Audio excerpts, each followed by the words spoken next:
Bonjour, nous allons parler aujourd'hui du psaume 9 et pour commencer je lirai les deux derniers versets, le verset 20 et 21.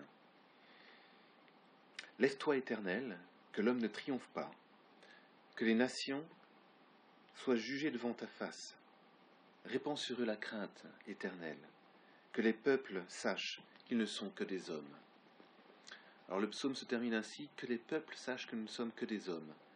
Si vous m'écoutez en ce moment, vous êtes une femme ou un homme, sûrement pas un animal. Alors, il est étonnant que le psalmiste parle à des hommes en disant qu'on peut se prendre pour autre chose qu'un homme. Et en fait, nous tous, nous avons des sentiments de supériorité et un sentiment de confiance qui est faussé.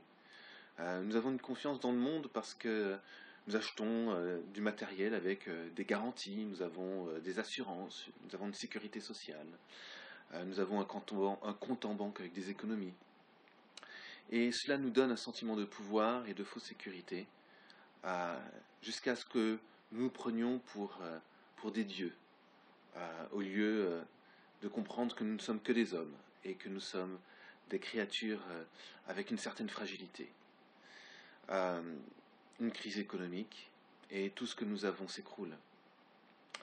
Alors, est-ce que nous prenons vraiment notre place d'homme ?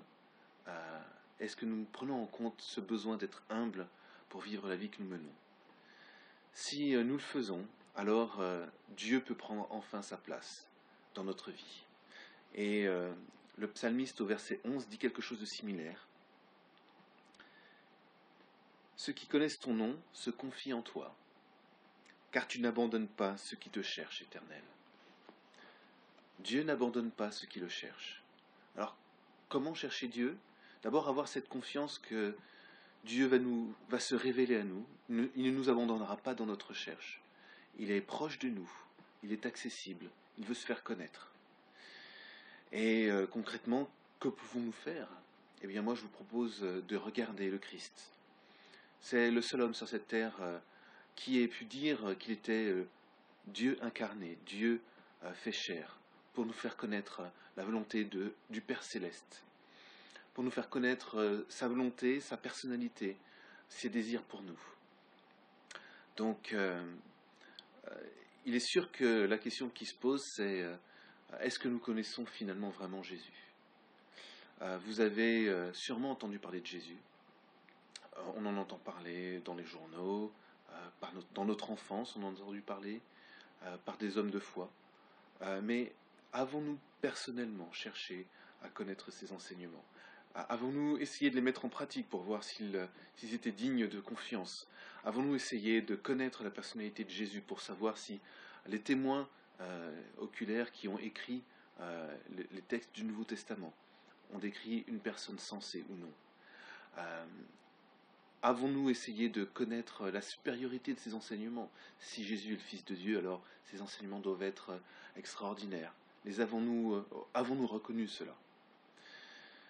En fait, quand on commence à reconnaître que Dieu, le Père Céleste, se révèle en Jésus-Christ, et quand nous commençons à avoir une relation avec lui, quand nous commençons à le connaître et à le reconnaître en tant que tel, eh bien tout change dans notre vie.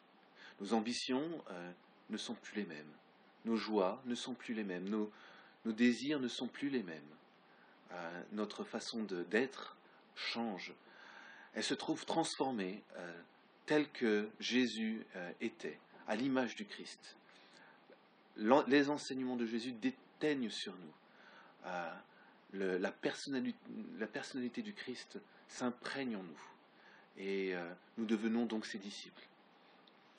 Alors, c'est ce que le psalmiste évoque lorsqu'il parle de la joie qu'il a. Il ne parle pas de joie terrestre qu'il peut éprouver avec ses biens ou ses ambitions terrestres, mais il parle d'une joie profonde qui vient du ciel, une joie qui vient du Père Céleste. J'aimerais lire ces deux premiers versets. Versets 2 et 3. « Je les célébrerai l'Éternel de tout mon cœur. Je redirai toutes tes merveilles. Je me réjouirai en toi, Éternel. Je psalmodierai en l'honneur de ton nom, Dieu très haut. » Avez-vous ressenti une telle joie, une telle profondeur d'une joie faite non pas de circonstances, mais de spiritualité? Avez-vous été converti par Dieu, par sa bonté et sa patience, qui nous appelle à changer de vie, à aspirer à une vie céleste et, et avoir un objectif de vie sur terre qui n'est pas celle de la vie terrestre? Avez-vous expérimenté cela? Si vous n'avez pas fait, je vous propose de lire le Nouveau Testament. Et si vous l'avez vécu, cette expérience personnelle, alors qu'en faites-vous maintenant? Donc je vous laisse méditer sur ces questions et vous laisse relire ce psaume 9 pour vous-même. Je vous remercie.